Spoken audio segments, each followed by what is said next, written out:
If you guys are talking, you are muted. I don't know how to lower it now. Now you're unmuted. There we go. All right, sorry, we've been having some technical difficulties here. If you guys are talking, you are muted. I've got to mute. I don't know how to lower it now. You're unmuted. There we go. No, sorry, YouTube.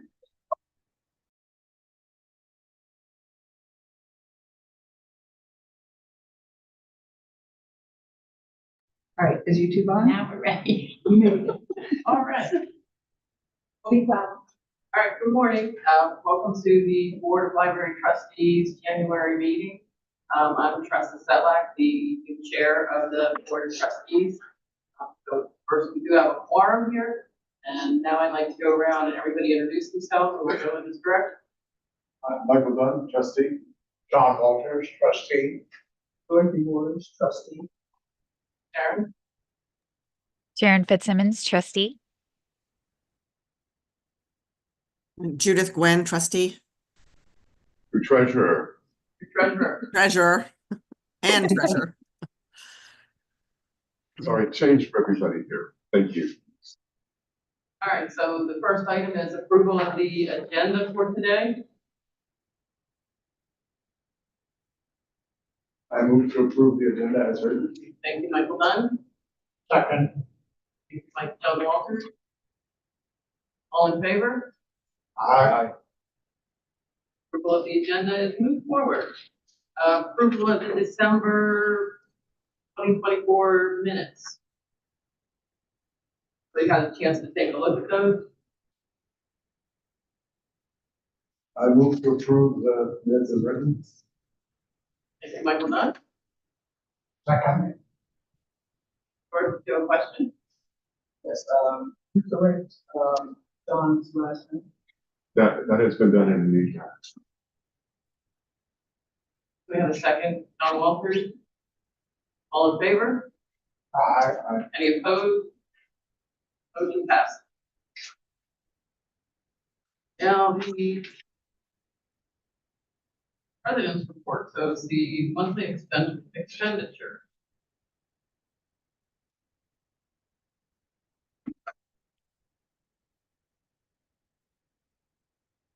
Do you do a motion to approve first, or is there a discussion first? A motion to approve the EAL. So moved. Thank you. Second? Thank you, Dorothy. Any discussion, questions? I have a question on 3 of 4, just above the halfway mark. The Time to Care Consortium. We reviewed that last month.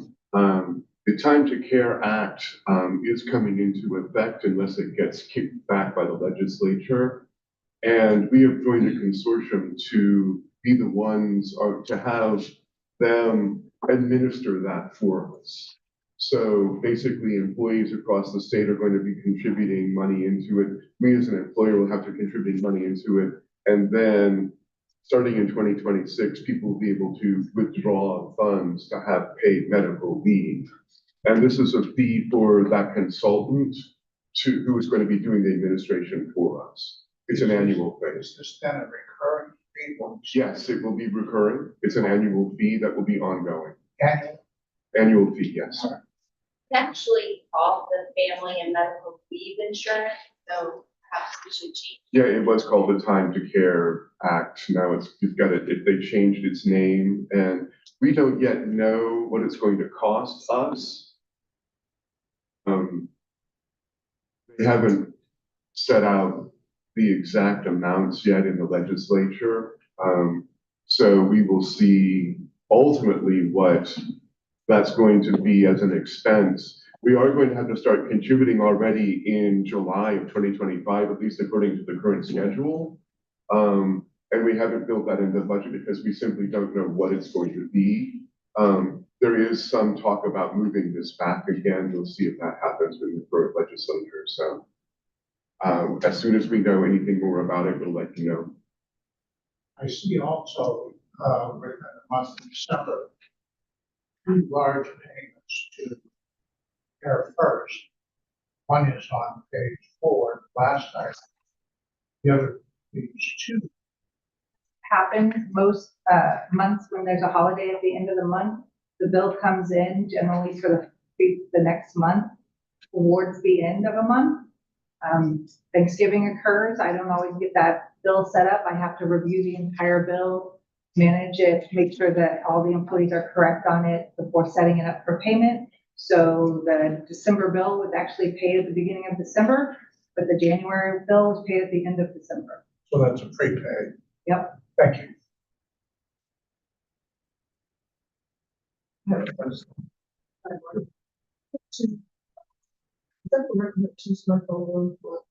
I'm sorry? Again, that's because of when it occurred at the end of the month around Thanksgiving. Yeah. Also, in there was also us starting Paylocity, so some of the bills got kicked, and as we talked about at one point, we didn't get the payment from the county at the beginning of December, so a lot of bills at the end of November got pushed to that first week of December for me to be able to pay. All right, any further questions, discussion? So can we vote, all in favor of approving the monthly EALs? Aye. Any nays or abstentions? Judith, what was that? That was an aye for approve. Okay, thank you. All right, so approved, so moved. Now we'll move on to treasurer's report. Judith? Okay, I'm still stumbling a little bit with this role. Did everybody get a copy of the treasurer's report, the one page? I only sent it to you, Judith, because I didn't know if you wanted to change the format, because I haven't given you. Okay, so my apologies. I sent it very late to the director. So I can email it out to everybody. It's a standard report. Disappointingly, the Vanguard Fund actually lost money in the last quarter. And the Rudolph shows the distribution for the summer intern. So I hope like February or March to give you a little more in-depth report. I'm digging around some history on that original fund because we've had questions on the purpose. So I'm finding some things on that purpose and the origination of that fund. And then, of course, with the disappointing performance, we may have another conversation about investment strategies for this. But I think, Tress, I'll let you know, February or March, I'd like to have a little time on the agenda and just start presenting some of these issues. It's things we're going to have to talk about, I think, more than once for a few months. It definitely needs a structured policy and a purpose. So, but I will email out the report to everybody so you can see it's standard except for, I mean, we lost like 3%, which is a little surprising in this market. So I don't know what's going on. I'll have to get online and look at that Vanguard account and see why that's happening. So that's it. Unless any questions? Tom Johnson's not here. Report. He did email an update. Yes, and I talked to the folks at Smurl about that update, about Teams. So what Smurl is doing, and I'm not criticizing this decision, is setting up a Microsoft Teams account for their trustees. It's another communication avenue. So you can log into it, you can chat, you can share documents. We have that here at St. Mary's County as well. The issue I see with that is that when you open multiple communication channels, and we hear this through the employee climate survey, is that people don't always know where to look to get all the information. So we can, if you would like, set up a Teams account for you, but I frankly think that having email is probably going to do you just as well, unless you feel like getting on all together and chatting. Which you could do. I don't see the need to open up a Teams account and have two sources of communication for you. But I'll leave that decision up to you, but that's basically what they're doing there. Again, I'm not criticizing that decision. If that's what the Smyrna board would like to do, that's very much up to them. I suspect what's happening is that Smyrna is trying to establish one single channel and stop relying on email for things. But I think email so far is serving me well, but I'll leave that decision up to you. That's kind of what's going on with that. Thank you. All right, now we'll turn it over to you. All right, well, we'll begin with congratulations today. And our first goes to Amy Dickinson and Brittany Cornish, the branch managers at respectively Leonard Town and Charlotte Hall. They've been accepted into the Maryland Leadership Institute. So for our incoming library associates, we have the Millie training, what is it called? Lottie training, thank you. Library Associate Training Institute. This is for a higher level of employee to help them learn to be a better branch manager including going into administration. So it's just another level of training, and we're very fortunate to have both of them accepted into that. It will give them tools for management that will sharpen their skills. So very happy about that. And our second one goes to Mary Ann Bowman and Belinda Lloyd, who are both here. We have implemented a new payroll system and a new HR module. It's called Paylocity.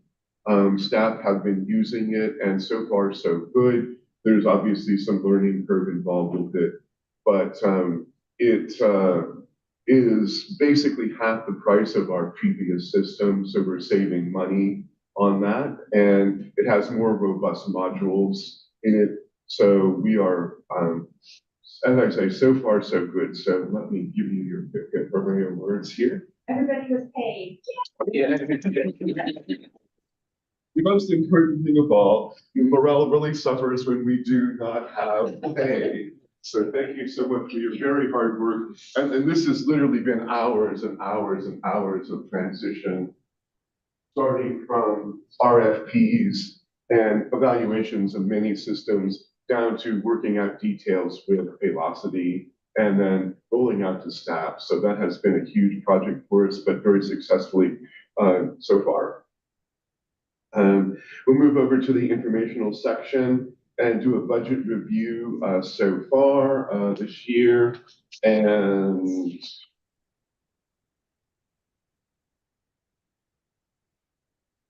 you have that document in front of you. I can do a quick overview, generally of areas that maybe are above the 50%, which we are at this point, amazingly enough, halfway through this year.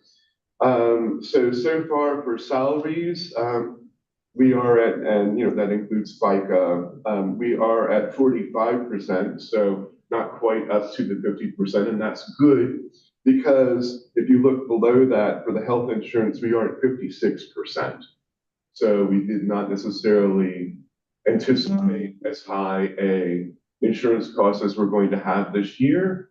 The good news there is that the amount for salaries is much higher in terms of what we're saving so far than the amount we'll owe out. So I don't think we're going to see any kind of deficit overall in those two categories, but we'll have to see kind of the end of the year where we are.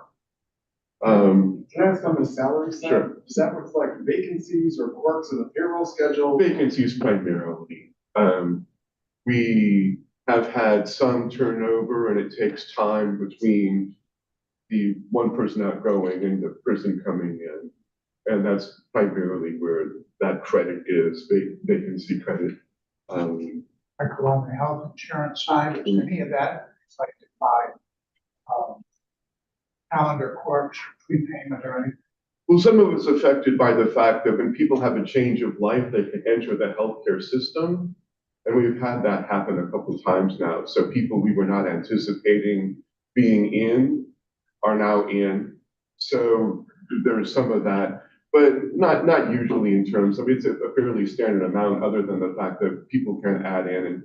And it's also problematic in that the budget is set finally after the open enrollment period, so we don't always know exactly who's going to be in it at the start of each year. John, the answer, that about whether the prepaid is set, no, because I don't have the January payment in that budget, because this is a budget up to December 31st. So no, everything is looks like it's going to cost us a bit. But as I say, I don't think it's overall that between those two categories that we're going to exceed the budget. Now, remember when we do budget, we do have $100,000 built into this budget that would come from fund balance, hoping that we're not going to exceed that amount and dip into that 100,000. But it is in the budget just in case. If you look over at utilities, you'll see that Lexington Park Electric continues to be more. Belinda, did we have the December Leonardtown expenses in here yet? Yep. You remember that those often come late from the county. So we are anticipating utilities being higher for next fiscal year than for this fiscal year. And we have adjusted the budget that you approved last month accordingly.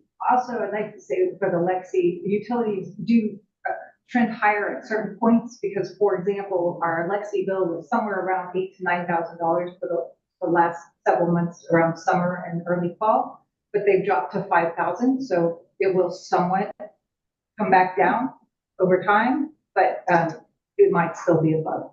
Yeah, the gas then kicks in, but we did have a very warm fall up through December. Not that you can tell looking outside today. So that could be part of that increase as well. Other than that, you've already the past several months looked at that hall landscaping, which was more expensive than we had anticipated, but they did a lot of extra work.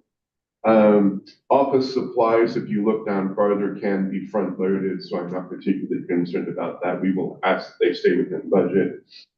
On page 3, you'll see circulation collection, that's our books, is still listed at only 34%, but we have encumbered a lot of money there.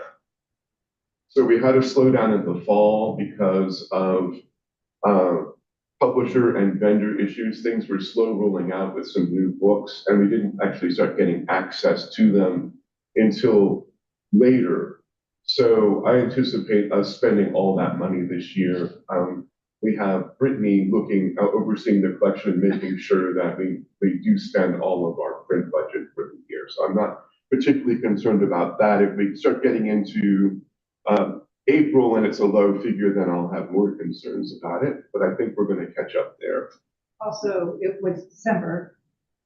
They didn't do a lot of payments and a lot of bills didn't come in. I know that we just did a bunch of circulation bills this week. So if I ran it right now, it would be higher. Yeah, we approved quite a few new items coming in already. So the issue there is that when something comes out as a book, we say we want to order it, we encumber the money, but it's not actually spent. So encumbered is well over 50% at this point. And so, as I say, I'm not particularly worried about us spending that amount. Michael, so that money really doesn't leave our hands Until we pay the bills. until we pay the bill. So there's no deposits involved. No. If you say we want that, or Yeah, no, we encumber the money internally. We say, okay, we're going to set this aside, and we know how much money we then have still to spend that's not encumbered, but we don't pay out on that until such time as the actual items come in. We get the invoice for the item and the processing at that time.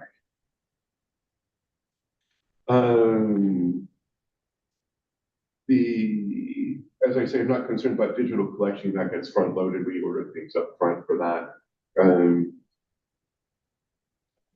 Makerspace is running a little bit ahead, but it's, mere dollars. So again, I'm not particularly worried about that being an issue. Global library expenses are still running below what we had anticipated, and we're making adjustments for next year. That's good news. If you look down at the bottom of page 3, you'll see payroll services are up 65%. And that reflects the fact that the first half of the year was our old vendor, which is more expensive than our new one. So by the end of the year, that should balance out just about right. Can I ask about the mobile library? Sure. How does it do on weeks like this? Like I assume it's not on the road, obviously, when everything is shut down, but on a day with like a 2-hour delayed opening for the schools, does the mobile library go out on days like this? Is it? Well, it does not. If the school buses are not going to be out, the mobile library won't go out.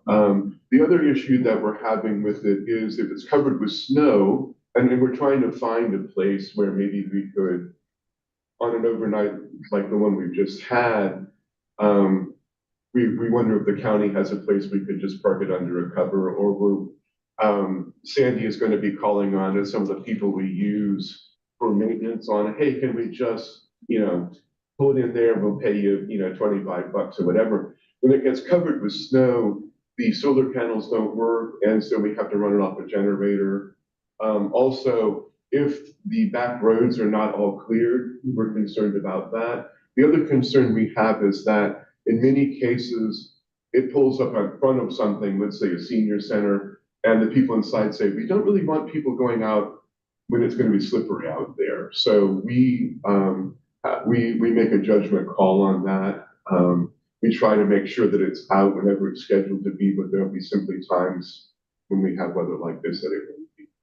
The senior centers actually canceled on Sandy this past week because they didn't want them out. And so she made the judgment call for the rest of the week for the small few that was done. Like tomorrow, she's supposed to have stops in the neighborhood, and I said, now with a storm coming in tonight and The snow on the it's corners. unknown how well the neighborhood out where they're. And Right, exactly. so we are cautious about that. Obviously, it's a large vehicle, and although it drives easier than you might expect, it is heavy, and we don't want to have it, getting into a really icy area where we couldn't kind of guarantee traction. That makes sense. So today, they aren't taking it out today, but they adjusted a couple of their stops and they're taking the van. So I was at the van this morning cleaning that off. So they are trying to adjust what they can still provide with other options.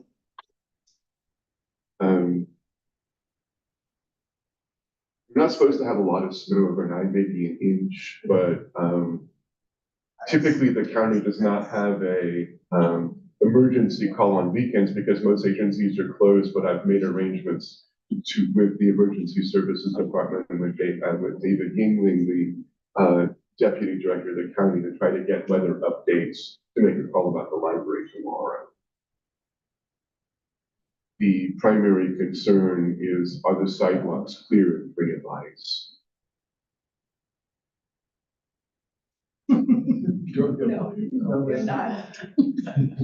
Well, they were clearing here Wednesday, and we were closed Monday and Tuesday on the sidewalk. So it's just a lot this time around. We haven't seen stuff like this for a while. So hope that we do not see anything quite like this again soon.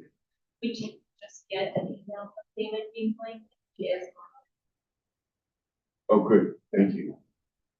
So I will be on that weekend call. It's at 4:45 in the morning. I will One not of- be. Yeah, one of them. So Tress is on there for the health department, and they're not going. They don't have a weekend service. That's okay. The library, however, is open, so we will be on the call, and it's really just a great partnership that they have everybody out on the roads, giving us updates on conditions. And I know I'm not working in the budget now, but obviously when something like this happens, it's worthwhile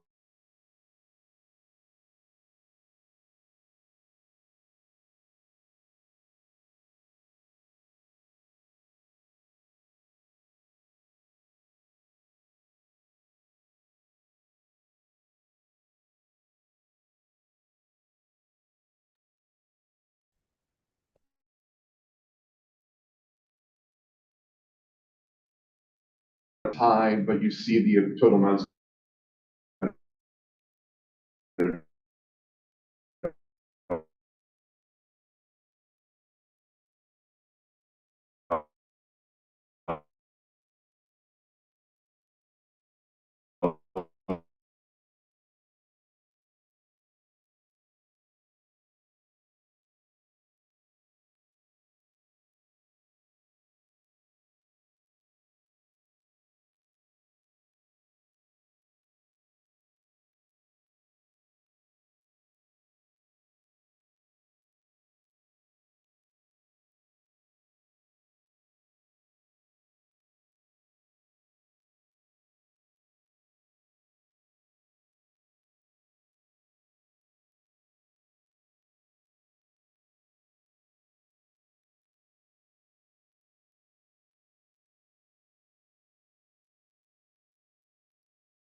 Okay, go.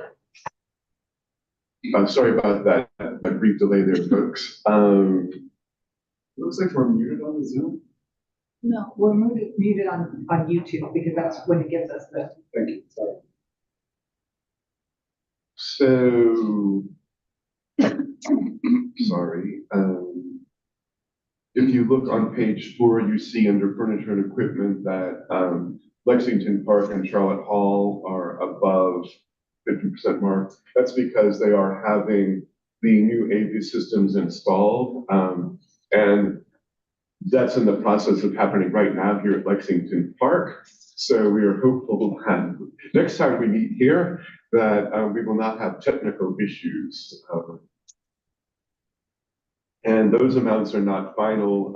We will be up to close to 100% on both of those once we do put in the AV systems. So we can anticipate those expenses occurring. The other issue is that IT, the money is spent for the year, and we are having to, for the kind of like new computers and that sort of thing, so we're kind of having to hold back on any upgrades there for the rest of the year. So that's kind of an overview of the sort of budget lines that are outgoing or potentially outgoing. Do you have any questions about that or any of the rest of it? Michael, Yes, I have a Sarah. question. I noticed that the staff development is also at 85%. The SRC staff development is also at 85%.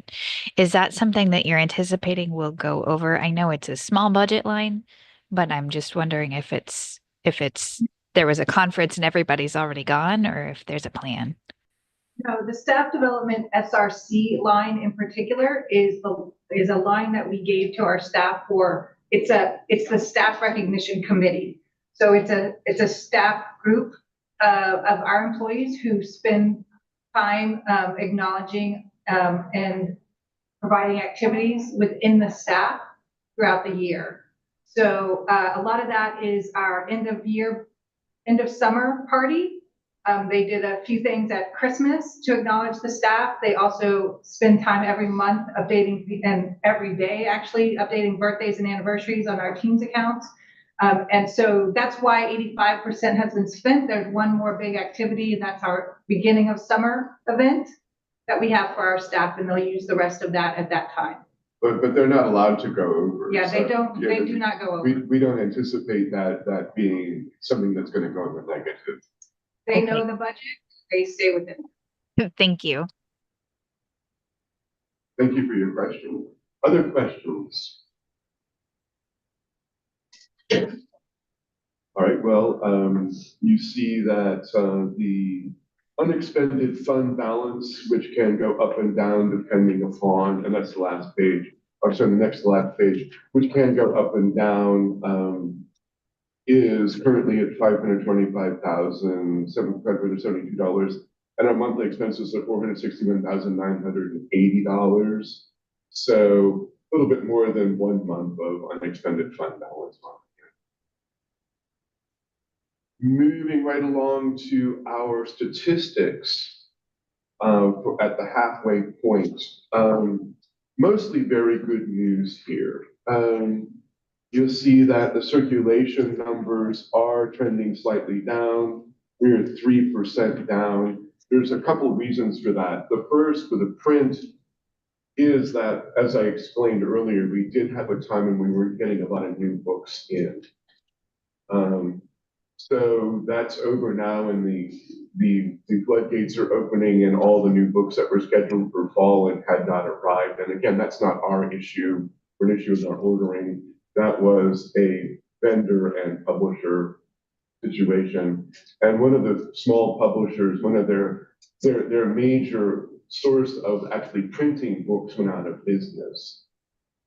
So there was a slowdown, not on the big five, but on some smaller publishers as well. So we anticipate these numbers coming back up, and they were higher than they were for the first quarter. In terms of digital, we have lowered the amounts for Hoopla checkouts to try to stop that budget from increasing as fast as it was. It was growing at 20% in many cases, and it was becoming unsustainable for us. So I'm pleased actually to see Hoopla slowing down a bit. Overall, though, digital is up with a little bit of an increase in Overdrive, and you see a rather large increase in Palace, but the overall numbers there are not particularly large. So we're hoping that we'll see the print come back up to where it was. The rest of it's all very good news. You see that we're having more events. They're higher attended than they were in the previous year, up 14% there. Our meeting room use also up 14%. Over on the next page, our visitors up 9% over previous year. Our computer use down a bit overall, up here at Lexington Park, down at the other locations. That's not a number I expect to see a lot of changes in one way or another, frankly, as more and more people have access through a phone. But some growth in social media, up 1% and 2%. So really, while I'm concerned about circulation, would like to see that match previous years, there are changes in how people consume information. Reading is down, not just at libraries, but overall in many instances of print items, with streaming happening, with, that cuts down on DVDs, and we are seeing a decrease in DVD circulation or Blu-ray circulation, with social media, with online gaming, just all kinds of trends. Reading we see is not holding the way it might have, say, 15, 20 years ago. So we will keep an eye on that, though, and make sure we've got really good titles coming in and try to make sure that we're giving people what they do want. Questions? Yes. I have two questions.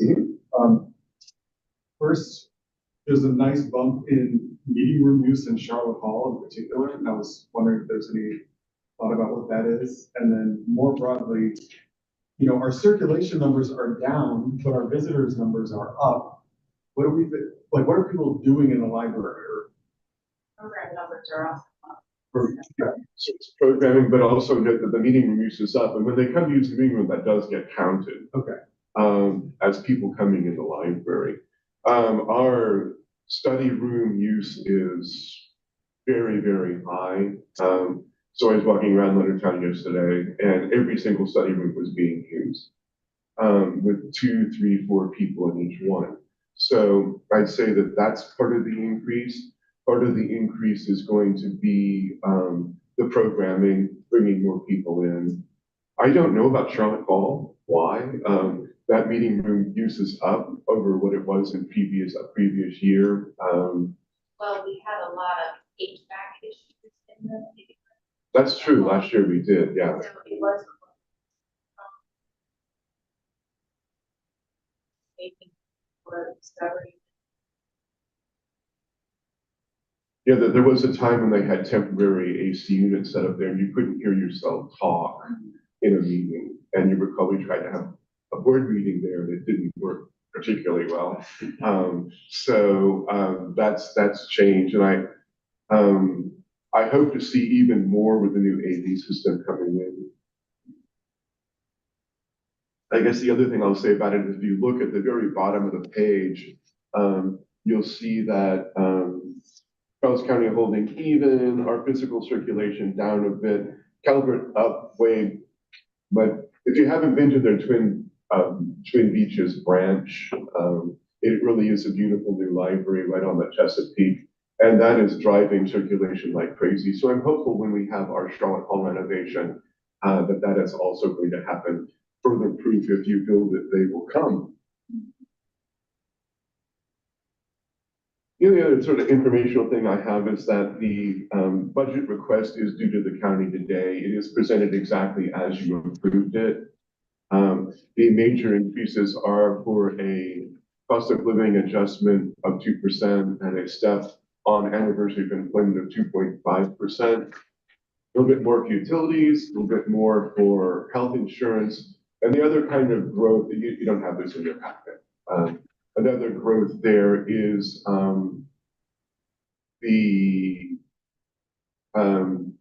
sorry, I reacted to you looking in your packet.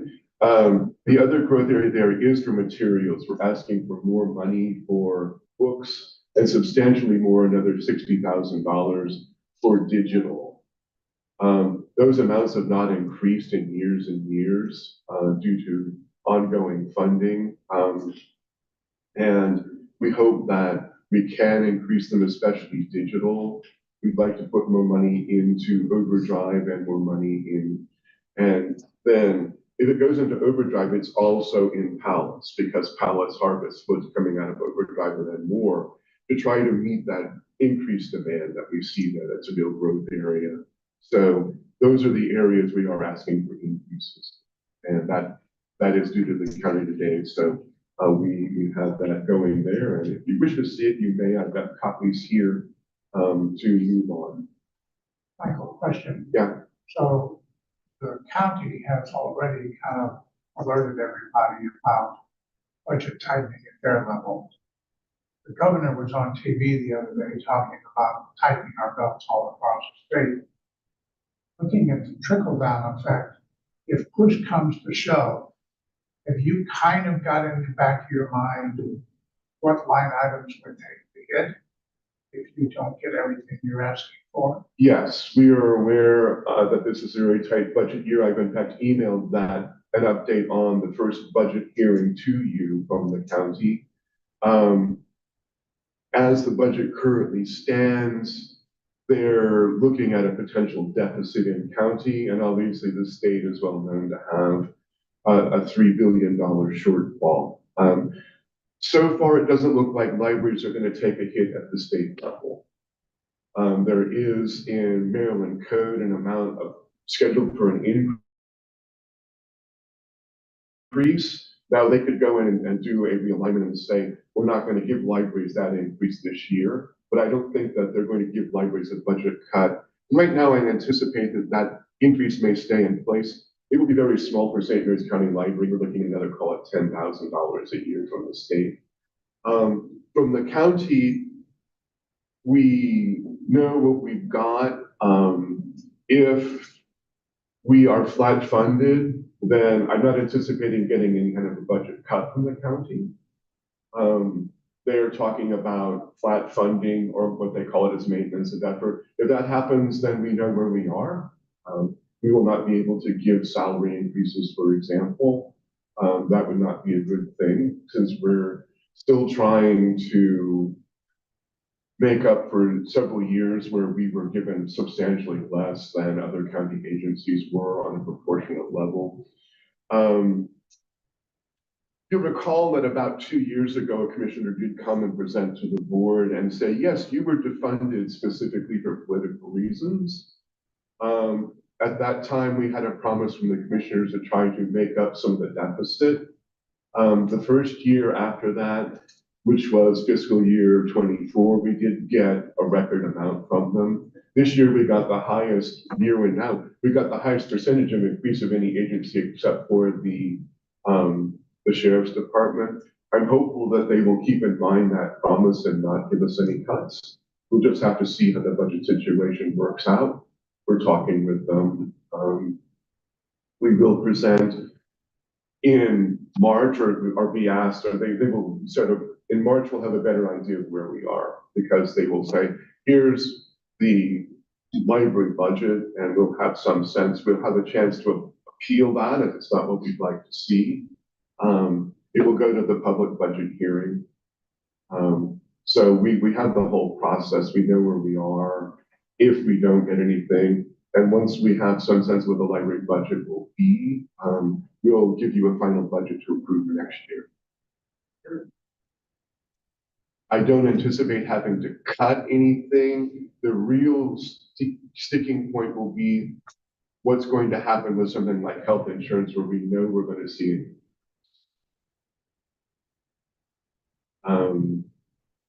And we're riding on the county's policy, right? Yes, we're into the county on. Indication that they may rethink how they're, yeah, I mean, they gotta get the same phone. We were kid. I'm not going to try to anticipate what the county's going to do with their budget. They're going to have to balance their budget out, and I've not heard about any changes that they've proposed for health coverage. It is an important way to attract and retain employees. The one thing I've heard in the past would be currently the county, and we as well, because we pay this in the county, pick up 85% of an employee's monthly health care premium, and the employee pays 15%. There was talk in the past of reducing that to 80% and having the employee pick up 20%. That may be on the table, but I've not heard them propose that. They're still early in the budget process. I do go listen to the budget hearings and give you an update on each one. When they make changes like that, it also gets reported very extensively in the media. So we'll have a pretty good idea of what's going on with the budget. Speaking of the state legislature, in February, I sent you a notice of Library Legislative Day. We all go up and go visit with our legislators, and there's a proclamation for Maryland libraries. Library trustees are welcome to attend if you wish to go. We do have one action item today, and it's kind of good news, actually. It's an updated pay scale. So in fall, we came to you and said the amount that it takes for an employee to remain exempt, so that they're not an hourly employee and they can do things, as it were, off the clock, was being raised. It was being raised quite a large amount. Well, that increase did not sit well with a particular court, which invalidated it. So that increase that we were anticipating of quite a bit is not going to be in effect. We are, however, asking for a slight increase for those employees who over the years have not really kind of been given as much. So I'm going to let Belinda talk about the exact specifics of this proposed new pay scale, which looks like so. Belinda. Right, so a couple months ago, you actually approved a new pay scale with that large increase and adding a grade, which we still want that grade added to separate out our librarian freeze from our assistant branch managers. But as of right now, that large increase pay scale is what has been approved for January 1. So we are asking you to approve the new pay scale with a low, to take away that large increase.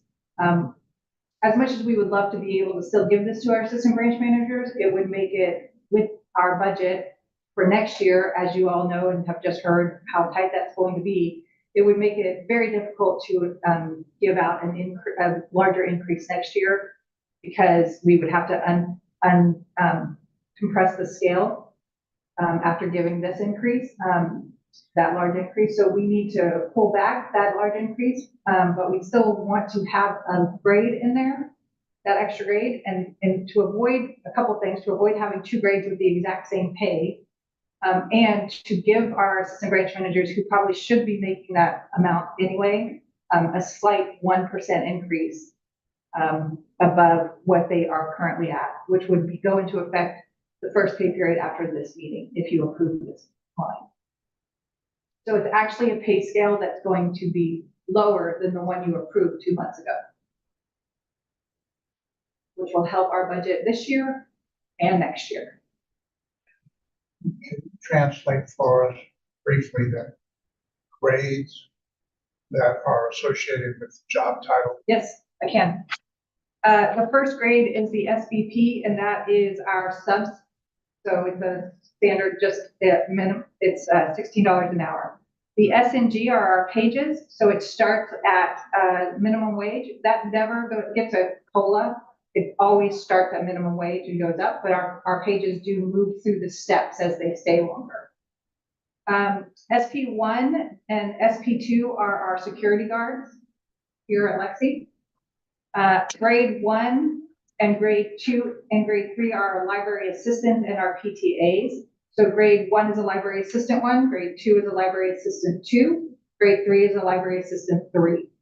To move from a 1 to a 2 and a 2 to a 3, we have promotion requirements. They have to be here a certain number of years. They have to take on several different tasks and more responsibility each time they move up through that scale. 4 and 5 and 6 are now our librarians. So 4 is a librarian 1, 5 is a librarian 2, and 6 is a librarian 3. Librarian 1s are how our librarians start if they have a bachelor's degree. Once they've been here for 2 years and complete Lottie, they can move up to a librarian 2. If they start with an MLIS degree with us, they are automatically a librarian 2. To become a librarian 3, they have to have an MLIS and also take on extra duties above and beyond other librarians. 7 and 8 are now our assistant branch managers. So an assistant branch manager 1 is a 7, and assistant branch manager 2 is an 8. The difference in that is an MLIS degree.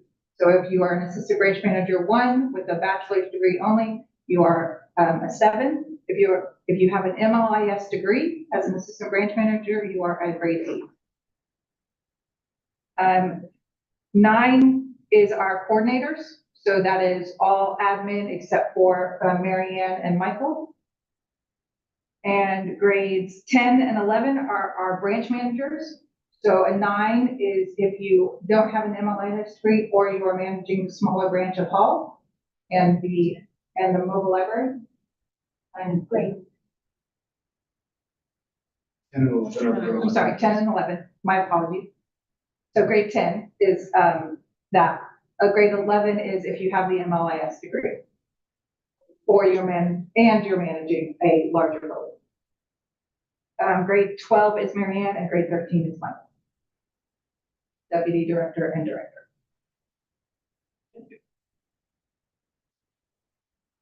So where did this grade that you say was inserted? Was that fall? So we added. It's grade 6.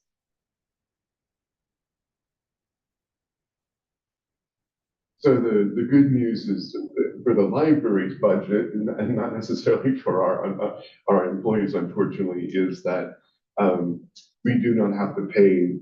It was a substantial increase, as much to keep them exempt as we would have had. So I anticipate that will keep this year's budget on track and then make next year's budget easier. But it is something we're going to have to watch for next year once we kind of know where we are with the county. I think at this point, we need a motion to approve this. Yes, I would like you to approve this new pay scale, and I therefore submit it to you. The motion to approve the pay scale is presented.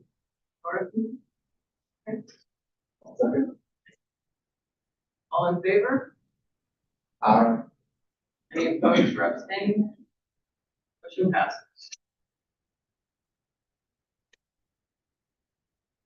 And at this point, would you like to take a break? Yes.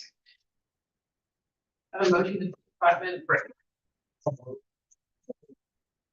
in favor, 5-minute break. Thank you.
Ready? I Sharon and Judith, don't see that's all? Sharon and Judith.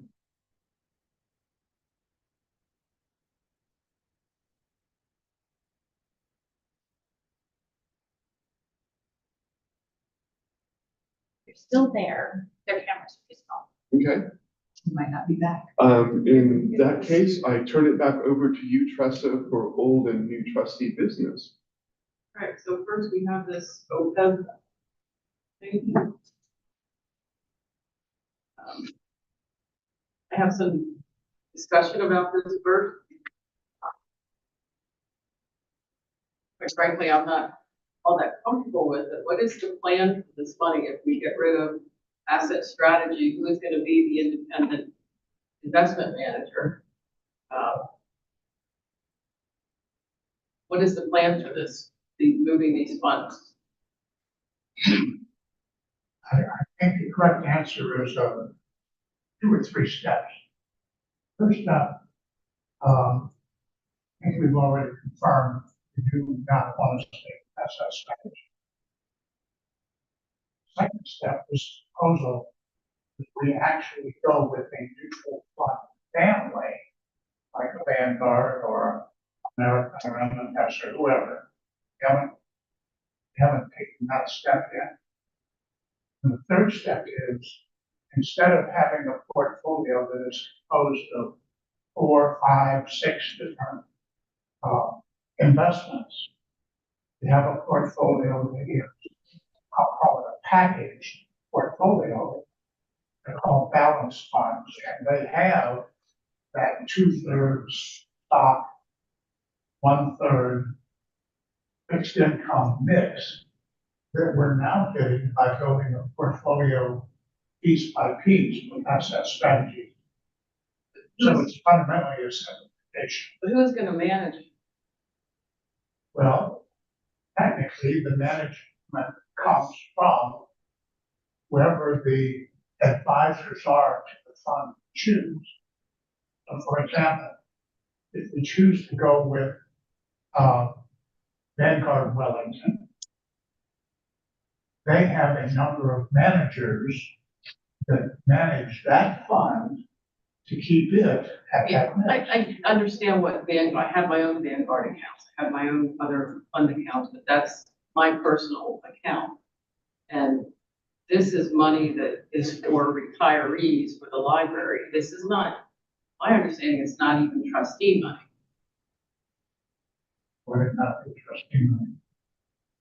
It's money set aside or put in this account for the retirees. It's not for us to, my understanding is, and maybe I'm wrong, but it's not what the treasurer has anything to do with. It's not what the trustees, it's not our money. That's my understanding. If I'm wrong, I mean, that's So my bad. the only thing I would say to that is it's our responsibility to make sure that we are doing today what is in the best interest of purpose of those funds way out in the future. No, I don't disagree with that, John. It's just, something about it. I just would like to tap the brakes on it just for a moment. I wasn't here during the initial discussion where they vote. So just for my comfort level, I would like to put the brakes on it until there is a definitive plan in place for the funds. And so I have a better understanding, and that's just me. I'm one vote. I understand what you're saying, and I don't disagree that we have to, make sure the funds are in the best interest of the retirees, but, I'm just not comfortable without knowing what the plan is, who the manager is, that we're not just in there dabbling around with these funds. That's just my comfort level, John. Tressa, can I interrupt? Can I ask you to clarify what you mean by what the role of the manager is in how you're describing it, who's going to manage? Independent investment manager is what asset strategies, they're independent of us, they're independent of where the funds are. I'm just lacking Right. some clarity. I'm asking, like, what is that person or that group doing? What do you see I that understand. role as? I see that role as ensuring that our funds are in the correct spaces, like when asset strategies gives us the financial reports and shows us where our funds are, and what they're doing, we can move them around as we did last year. Within that, my understanding is the management of it is to ensure that the funds are well allocated and where they're supposed to be. So So, I think, yeah. Okay, that helps. So I think there's kind of two things that you're seeing that Asset Strategies is doing that you're wondering who's going to do. The first is reporting, and I think that's a really good question to think through and confirm. But the second that you're talking about reallocation, I think the argument that was made was that automated reallocation from a fund that does that automatically based on something like the S&P 500 or there are a lot of robotic automations that if you have some of these accounts that you don't change, like I have a Fidelity account for my personal retirement. I don't actually change any of the allocations because I've selected an automation that will move them around according to what the market's doing. And the argument that we were making previously was that the automation was doing better than the people from Asset Strategies who were actively managing it and moving it around. So in terms of changing the allocations, I think that or what is recommended is moving to an automated allocation or something that is not actively managed. The reporting, I think, is something we haven't discussed, and that's a really good point. Does that help or change the question at all? It helps some, but I'm gonna stick with the reporting too, because that is something I would just like to see a definitive plan in place so that we have a roadmap of where we're going, where we'd like to be. Because I think this is too important not to have that, very clear mapping and plan in place. Sure, absolutely. I think it's a good point. I just want to put the brakes a little bit so we can get a definitive plan. Let's talk statistics then, maybe that'll help us. So looking at the Schwab statement, which is our OPEB account, through the end of the year, December 1 to 31.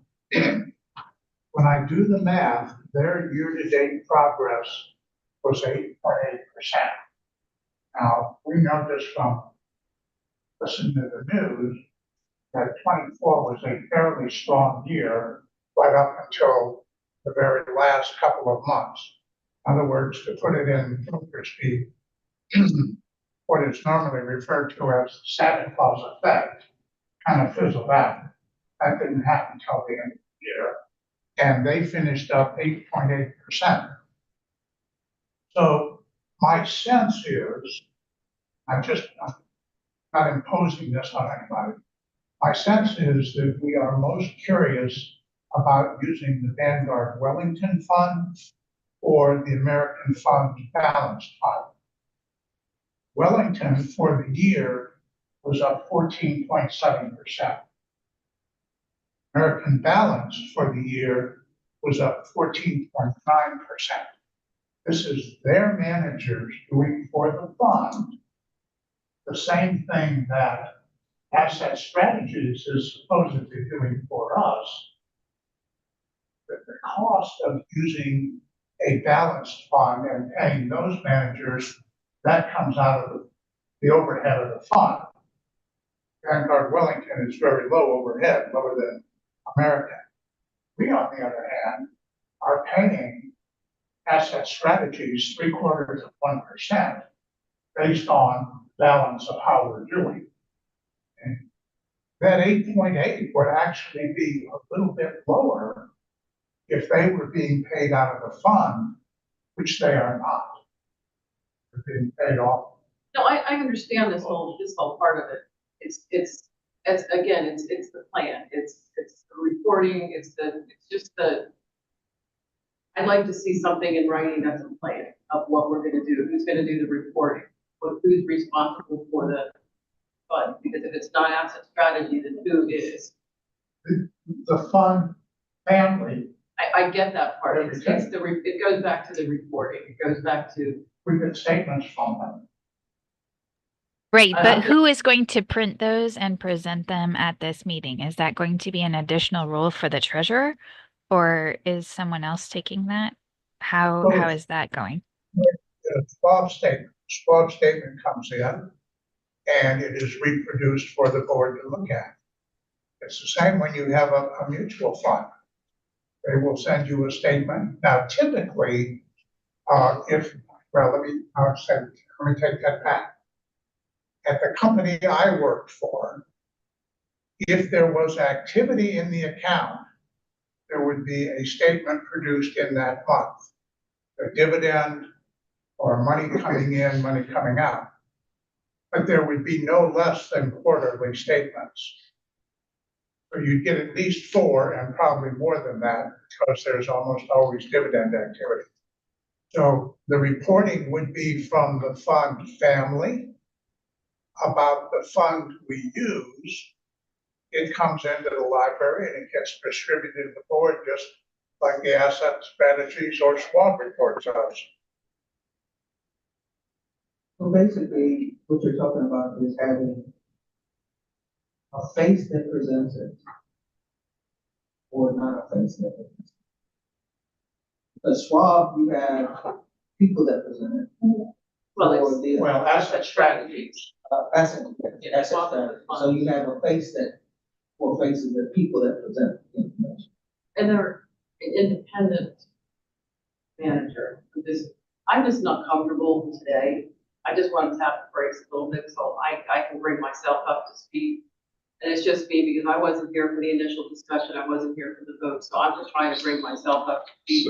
So would this help? And that is to say, the 2 funds, John, that you mentioned, that we have clarification on exactly how they work.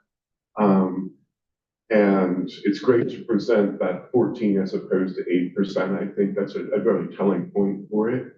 But here, if we went with this, is what would happen with the money. And then we need to plan for who is going to be looking at that report, whose responsibility it is to do the moving of the money, and just say, all right, if we do this step by step, here's exactly what's going to happen. And I think if we have that your concerns might be addressed.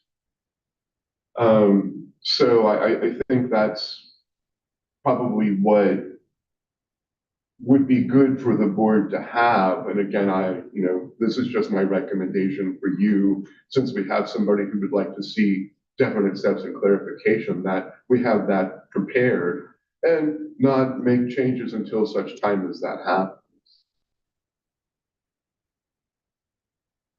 I can do that. Well, I think if could we form a small committee where you talk with Judith, you might very well like to be involved. Sharon, you might very well like to be involved. So if we could maybe have a couple people look at that. I mean, we're allowed to form subcommittees that don't have to meet publicly.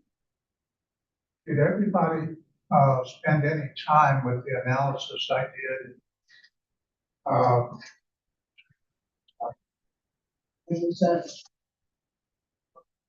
Yeah. So it's kind of dissected and laid out there. You ready? You have questions about the clarity of it? I do not have any expertise, but I would like to be a balanced fund. Well, but I think there's still unanswered questions that we need to have as part of this. And that's not in any way saying that what you've done so far is not excellent. Other than, who's going to make the transition, who's going to be getting the reports, what role does that, who is the owning entity, as it were? The trustees. Well, currently you're not with the asset strategy account. No trustee's name is on that account. It's a library account. So I think that you need to possibly consider making that a library and not a trustee account.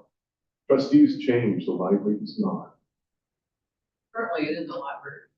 It is a library account currently, yes. So I think that you need to consider that as part of this plan.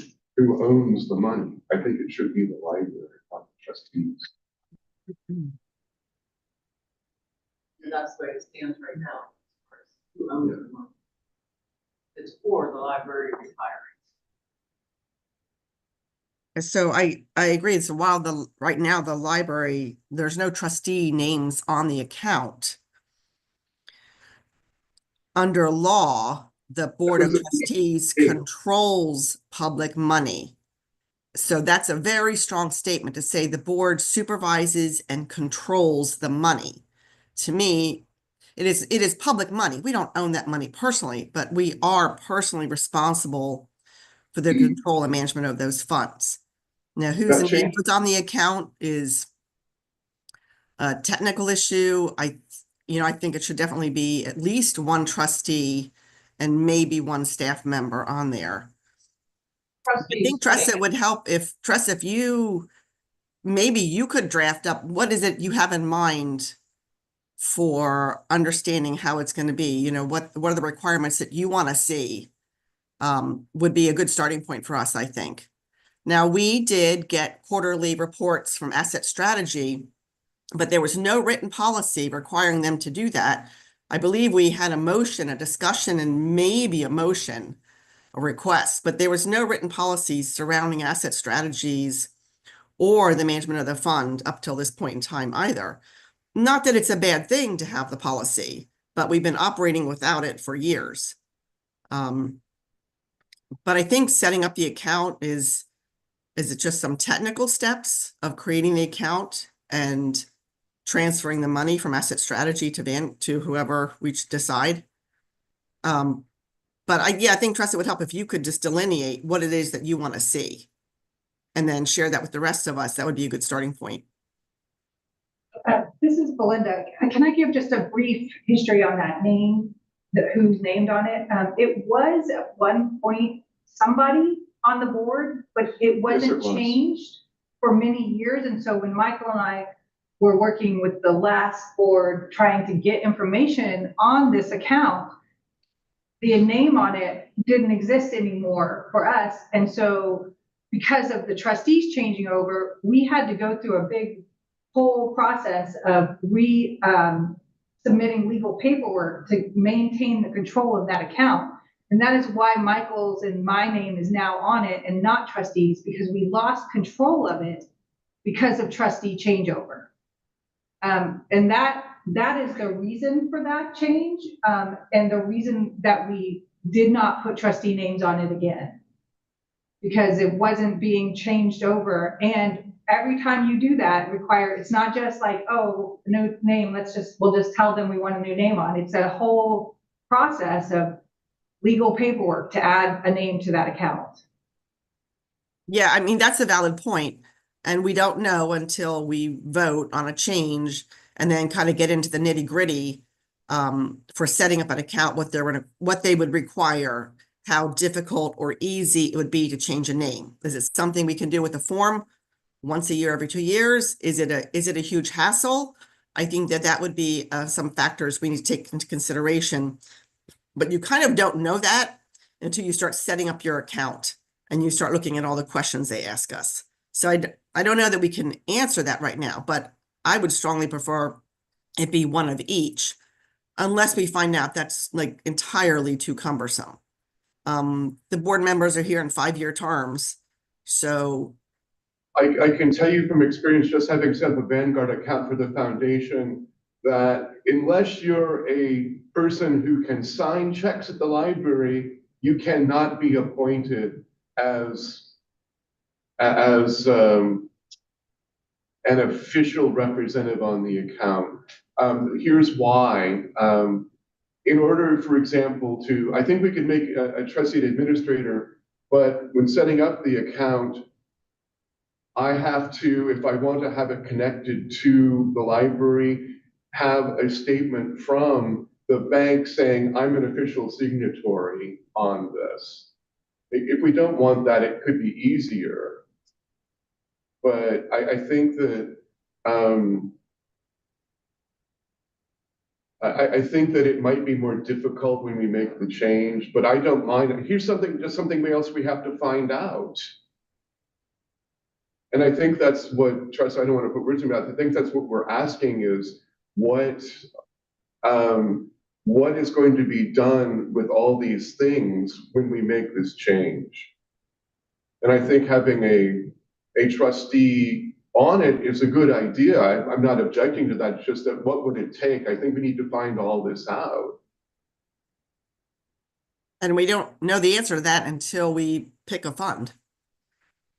No, I think we can delineate our preferences, how we would like to see it, with some flexibility that if we go into it and find that something's a little bit different, we would have to change those standards.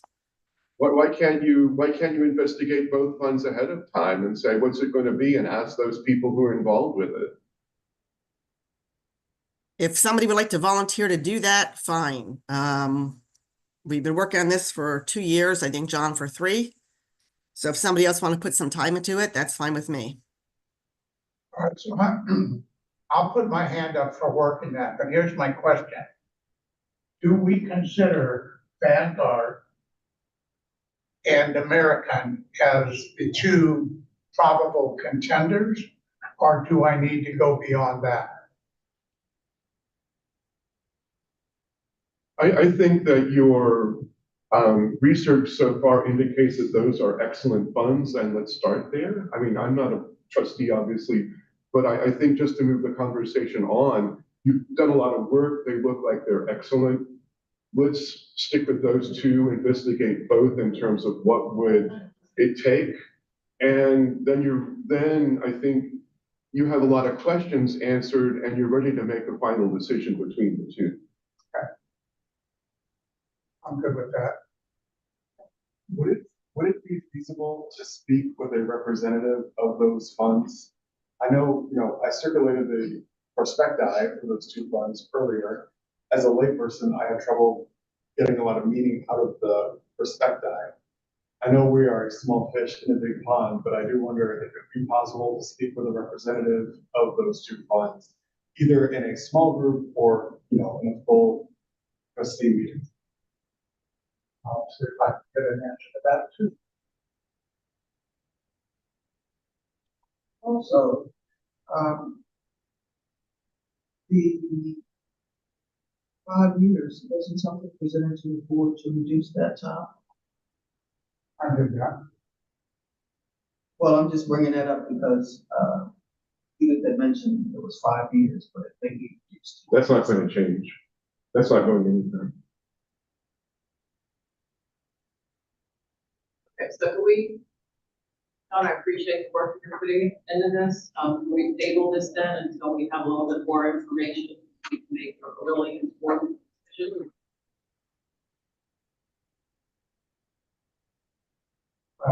Personally, I don't see what we're lacking about going forward, but if there's a vote to table, go ahead and table it, and then I'll get on with my homework. Well, you have the 2 you're going to investigate. I think that that's moving forward. Yes, that's moving forward. Just a new business. I don't have any new business. Do they have any new business? Semi business. Judith, did you want to talk about conflict of interest? I can. I mean, I think everybody has the form in their package. Did they get a Yes, kind of a non-conflict of interest statement? You can hold on to it. I don't think we need it at this point. We do need to, if the board wants to, we can sign it and turn it in before we vote on changing a fund or not. Again, it's just to show due diligence on our part, and we don't have any personal conflict of interest with either fund, although the chance of that is almost nil, but I think it shows due diligence on our part that we're not pushing any agenda that we would personally derive a benefit from. You could sign it and turn it in to the director today if you want to. or hold on to it for the next meeting. It should be signed today because this is current.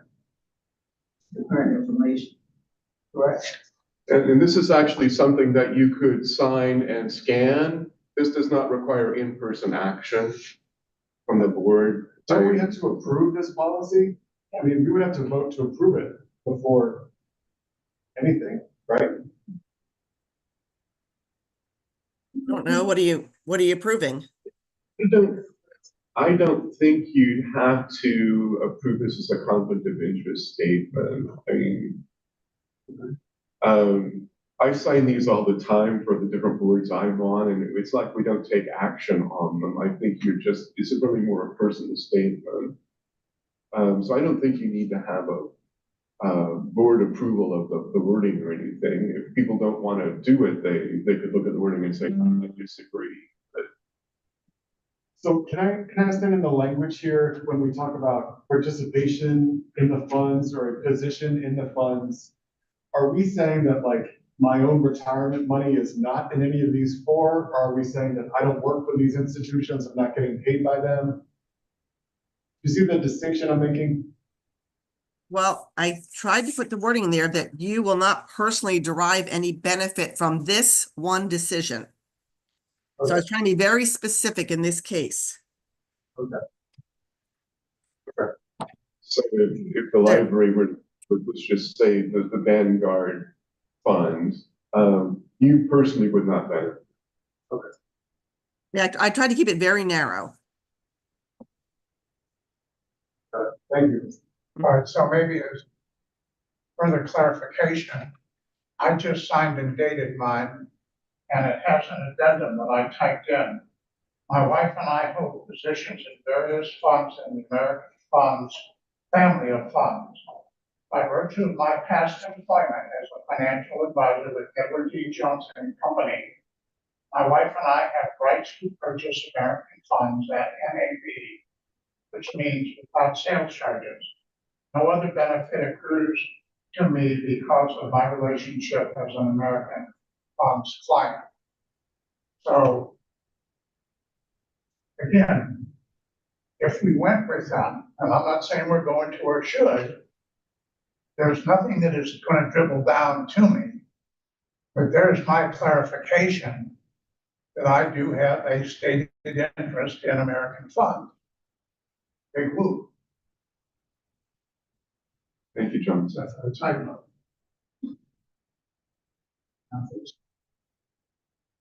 Who does this fund go to? The firm, I'll take Which those. stay in-house. I'll take those, and you'll just have them again. I can pick it up in a second here.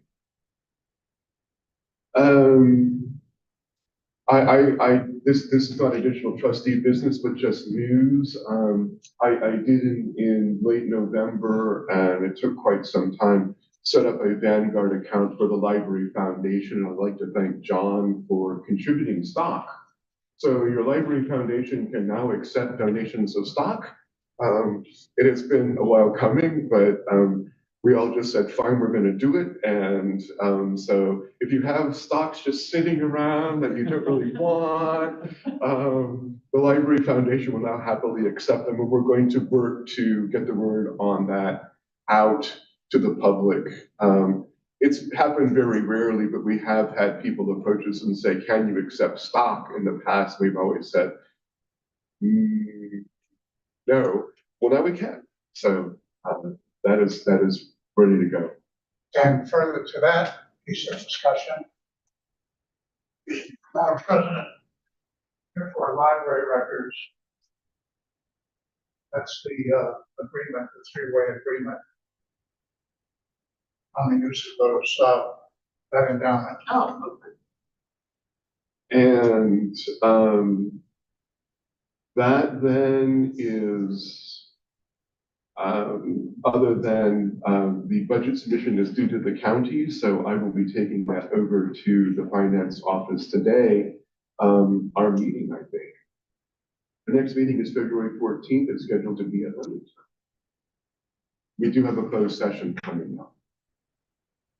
is it possible for Judith and Sharon, assuming you wish to stay, to be in the closed session without this being public? Yes. Yeah, I just have to turn about, I think you have to close.